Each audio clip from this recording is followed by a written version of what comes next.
الحمد لله رب العالمين والصلاة والسلام على سيد الأنبياء والمرسلين وعلى آله وصحبه أجمعين ومن تبعهم بإحسان إلى يوم الدين وبعد. قال الحافظ ابن حجر رحمه الله: وعن عمرو بن شعيب وعنه رضي الله عنه قال: كان النبي صلى الله عليه وسلم يخرج يوم الفطر والأضحى إلى المصلى وأول شيء يبدأ به الصلاة ثم ينصرف فيقوم مقابل الناس والناس على صفوفهم فيعظهم ويأمرهم. متفق علیہ. ہم لوگ بلوغ المرام میں کتاب الصلاۃ سے باب صلاۃ العیدین کی حدیثیں پڑھ رہے ہیں. اس میں ہم نے کل پڑھا کہ عید کی نماز میں اللہ کے رسول صلی اللہ علیہ وسلم صرف 2 رکعت نماز ادا کرتے تھے، مصلی میں جا کر کے، عیدگاہ میں جا کر کے. نہ تو اس سے پہلے کوئی نماز پڑھتے تھے اور نہ ہی بعد میں عیدگاہ میں کوئی نماز پڑھتے تھے. البتہ گھر آ کر کے آپ صلی اللہ علیہ وسلم 2 رکعت نماز ادا کر لیا کرتے تھے. اور اس 2 رکعت نماز کے سلسلے میں کچھ لوگوں کا کہنا ہے کہ آپ صلی اللہ علیہ وسلم کی چاشت کی نماز ہوا کرتی تھی جسے آپ پڑھا کرتے تھے. تو 2 سے لے کے 12 رکعت نماز ہے، چاہے 2 رکعت پڑھے، چاہے 4، چاہے 6، تو ممکن ہے وہی 2 رکعت رہی ہو. ٹھیک، لہٰذا اس سے پتہ چلا کہ عید کی نماز میں عید کی 2 رکعت کے علاوہ کوئی اور نماز نہیں ہے. آج ہم پڑھنے جا رہے ہیں کہ آپ صلی اللہ علیہ وسلم کیا کرتے تھے عید کے دن، کون سا کام سب سے پہلے کرتے تھے اور اس کے بعد پھر کیا کرتے تھے. ٹھیک، تو عنہ یعنی ابو سعید خدری رضی اللہ تعالی عنہ سے روایت کر رہے ہیں: کان النبی صلی اللہ علیہ وسلم یخرج یوم الفطر والاضحى الى المصلی. نبی صلی اللہ علیہ وسلم عید الفطر کے دن اور عید الاضحیٰ کے دن نکلتے تھے الى المصلی، عیدگاہ کو. عید الفطر کے دن اور عید الاضحیٰ کے دن عیدگاہ کو نکلتے تھے. واول شیء یبدأ به، اور پہلے چیز جس سے آپ صلی اللہ علیہ وسلم شروعات کرتے تھے، الصلاۃ، وہ نماز ہے. پہلی چیز جس سے آپ صلی اللہ علیہ وسلم وَأَوَّلُ شَيْءٍ يَبْدَأُ بِهِ الصَّلَاةُ، اور پہلی چیز جس سے آپ صلی اللہ علیہ وسلم شروعات کرتے تھے وہ عیدگاہ میں وہ چیز تھی نماز. یعنی عیدگاہ جانے سے پہلے تو آدمی نہائے گا، دھوئے گا، خوشبو لگائے گا. اس کے بعد عید الفطر ہے تو میٹھی کھجوریں کھائے گا یا کوئی اور میٹھی چیز کھائے گا. اور عید الاضحیٰ ہے تو اسی صورت میں نہا دھو کر کے خوشبو لگا کر کے نکلے گا. لیکن عیدگاہ میں پہنچ کر کے سب سے پہلا کام نماز پڑھ لینا ہے. یعنی عیدگاہ میں پہنچ کر کے وہاں کچھ اور کام نہیں کرنا ہے، تکبیر پکارتے ہوئے جانا ہے. جو پہنچ گیا وہ بیٹھ جائے گا اور جو آخر میں پہنچا وہ امام کے ساتھ گویا کہ کھڑا ہو جائے گا اور نماز پڑھ لے گا. تو پہلی چیز جو آپ شروع کرتے تھے عیدگاہ میں وہ تھی نماز. وَأَوَّلُ شَيْءٍ يَبْدَأُ بِهِ الصَّلَاةُ، پہلی چیز جس سے آپ صلی اللہ علیہ وسلم شروعات کرتے وہ نماز تھی. ثُمَّ يَنصَرِفُ، پھر آپ مڑ جاتے تھے. انصرف، مڑ جاتے تھے یعنی نماز پڑھاتے تھے تو قبلہ رخ ہوتے تھے، اس کے بعد سامعین کی طرف مڑ جاتے تھے. فیقوم مقابل الناس، تو لوگوں کے مد مقابل ہو جاتے، تو لوگوں کے مد مقابل ہو جاتے یعنی قبلہ کی طرف آپ کی پیٹھ ہو جاتی اور آپ کا رخ سامعین کی طرف ہو جاتا. فیقوم، تو کھڑے ہو جاتے مقابل الناس، لوگوں کے سامنے، لوگوں کے آمنے سامنے آپ کھڑے ہو جاتے تھے یعنی کھڑے ہو کے خطبہ دیتے تھے. والناس علی صفوفہم، اور لوگ اپنی جگہوں پر بیٹھے رہتے، لوگ اپنے صفوں میں بیٹھے رہتے، جیسے نماز پڑھے تھے ویسے اسی جگہ پر وہ بیٹھے رہتے تھے. یہ الگ بات ہے کہ اسی جگہ پر بیٹھے رہتے تھے، لیکن یہ ہے کہ متوجہ خطبے میں آپ صلی اللہ علیہ وسلم کی طرف ہی ہوتے تھے. یعنی قبلہ کی طرف متوجہ رہنا ضروری نہیں ہے بلکہ امام کی طرف متوجہ ہونا ضروری ہے. تو اپنی جگہوں پر بیٹھے بیٹھے ہی لوگ آپ صلی اللہ علیہ وسلم کی طرف متوجہ ہو جاتے تھے. فَيَعِظُهُمْ وَيَأْمُرُهُمْ، تو آپ صلی اللہ علیہ وسلم انہیں نصیحت کرتے اور انہیں حکم دیتے، انہیں نصیحت کرتے اور انہیں حکم دیتے. یعنی نصیحت کرتے اچھے کاموں کی اور انہیں صدقہ و خیرات کرنے کا حکم دیتے کہ عید کا دن ہے اور اس دن خصوصی طور سے صدقہ و خیرات کرنے کی ضرورت ہے تاکہ وہ لوگ جو غریب ہیں وہ بھی ہماری اس خوشی میں برابر کے شریک ہو سکیں. متفق علیہ، حدیث متفق علیہ ہے. ٹھیک، اس میں کسی چیز کی زیادہ وضاحت کی ضرورت نہیں ہے، بس اس میں یہ بتایا گیا ہے کہ عید کے دن کوئی اور کام نہیں ہے. نہا دھل کر کے اور میٹھی چیز کھا کر کے آپ جائیں گے عیدگاہ میں، 2 رکعت نماز ادا کریں گے.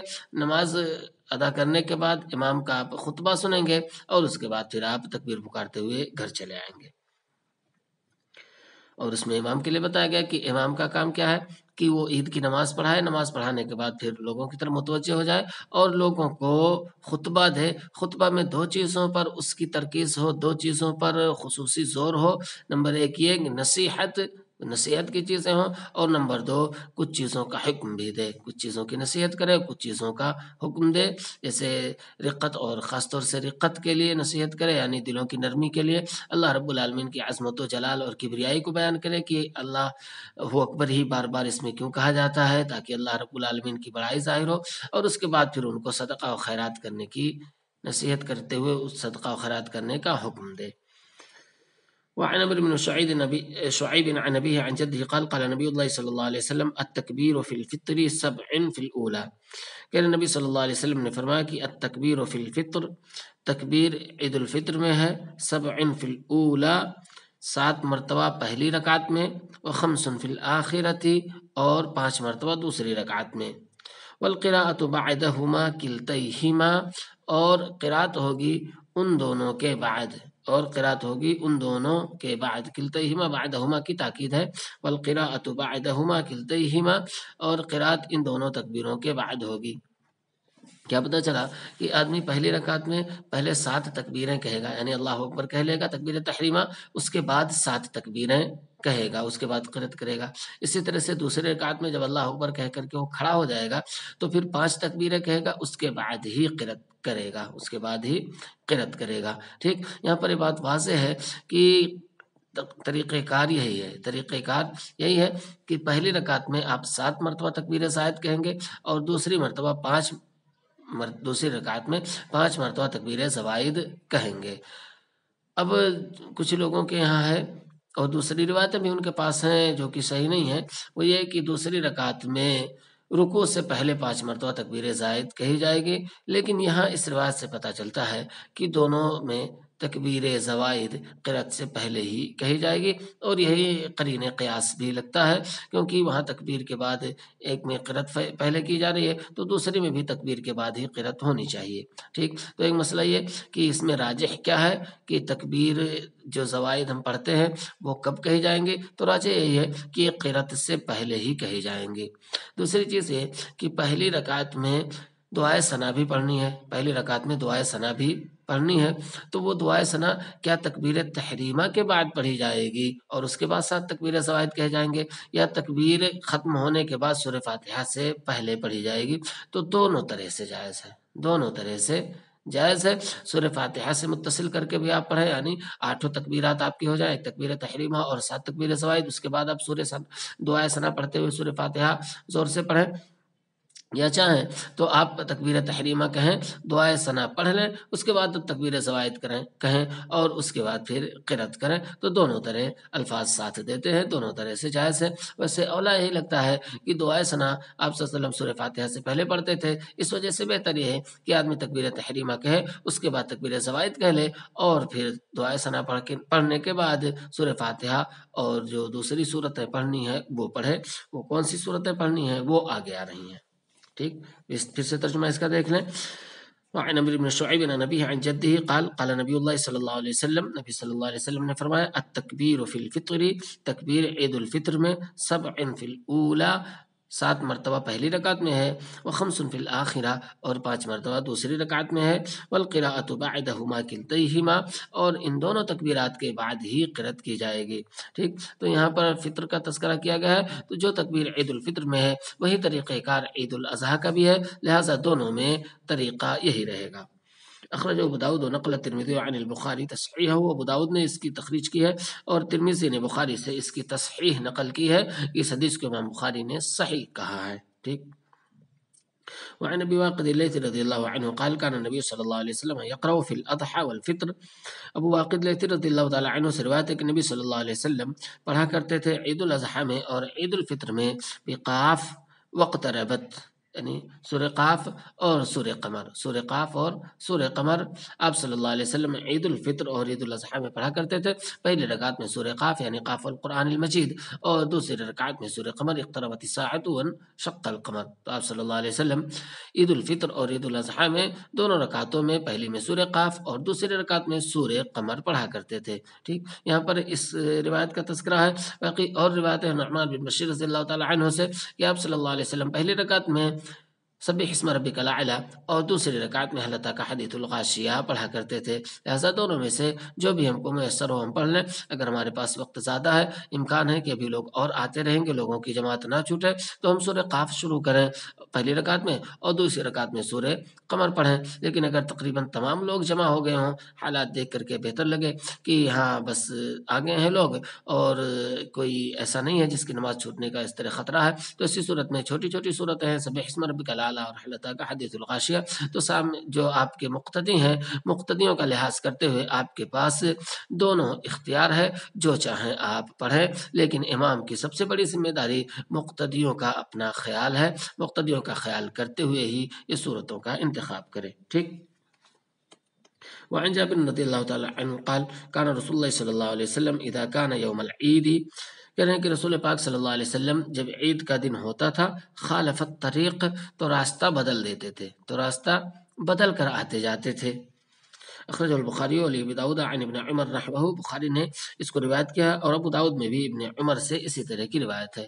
تو کیا مطلب ہے راستہ بدل کر کے آتے جاتے تھے؟ مطلب یہ ہے کہ اگر ایک راستے سے جاتے تھے تو لوٹتے ہوئے دوسرے راستے سے آتے تھے، یعنی عیدگاہ میں اگر ایک راستے سے جاتے تھے تو لوٹتے ہوئے عیدگاہ سے جو دوسرا راستہ آپ کے گھر کو آتا تھا اس راستے سے آتے تھے۔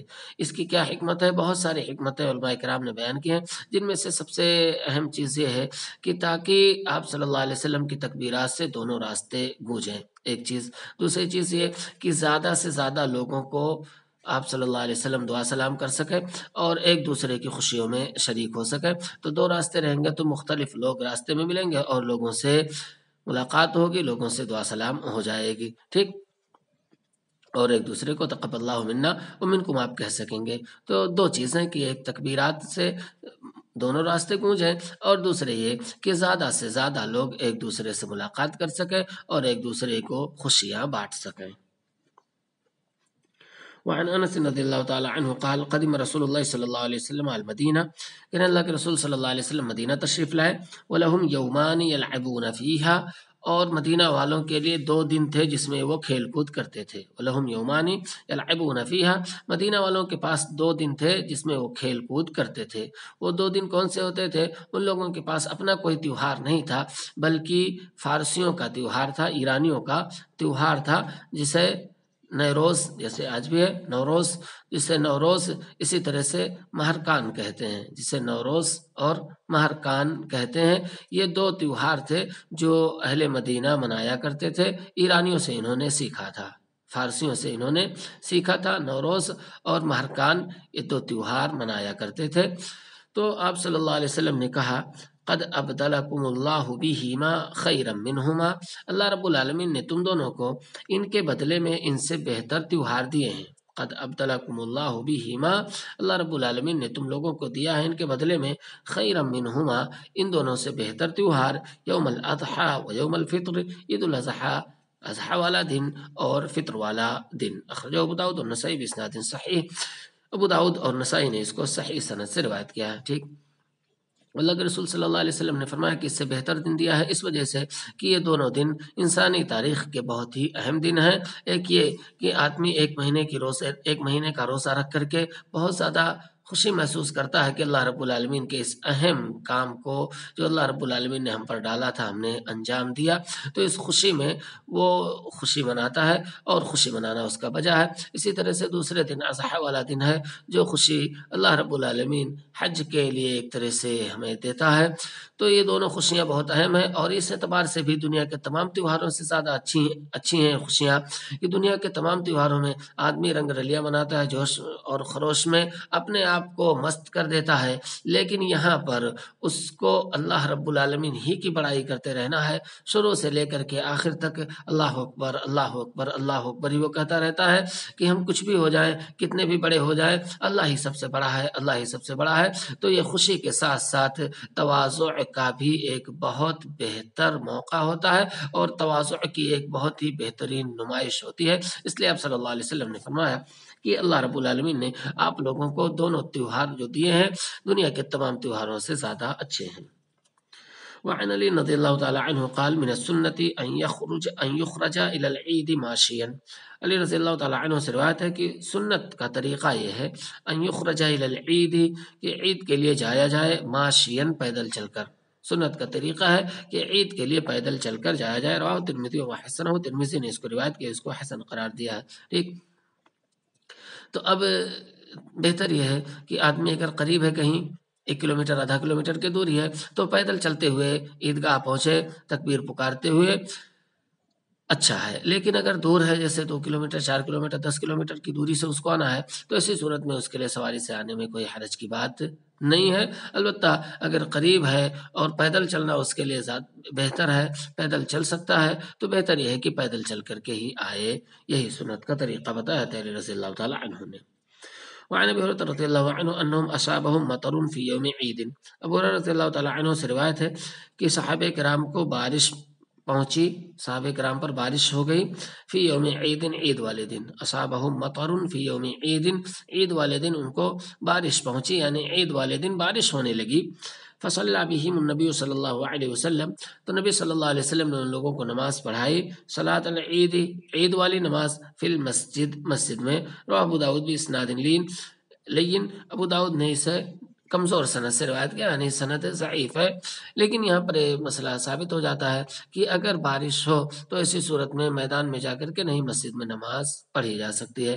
لہٰذا پتہ چلا کہ مسجد میں بھی عید گاہ کی نماز ہے، لیکن یہ عام معمول آدمی کو نہیں بنا لینا چاہیے، بلکہ مجبوری کی نماز ہے کہ جیسے عیدگاہ ہے ہی نہیں اور کوئی خالی جگہ ہے نہیں جہاں پر ہم جا کر کے پڑھ سکتے ہوں، یا اسی طرح سے بارش ہونے لگی اور خالی جگہ میں اگر ہم پہنچ گئے تو ایسی صورت میں بھیگ جائیں گے، تو مجبوری کی صورت میں مسجد میں عید کی نماز ہے، ورنہ مسجد میں عید کی نماز نہیں ہے۔ عید کی نماز کے لیے عید کی الگ جگہ ہونی چاہیے، ٹھیک۔ یہ باب مکمل ہوا، اب کچھ سوال کرنا ہے تو کر سکتے ہیں۔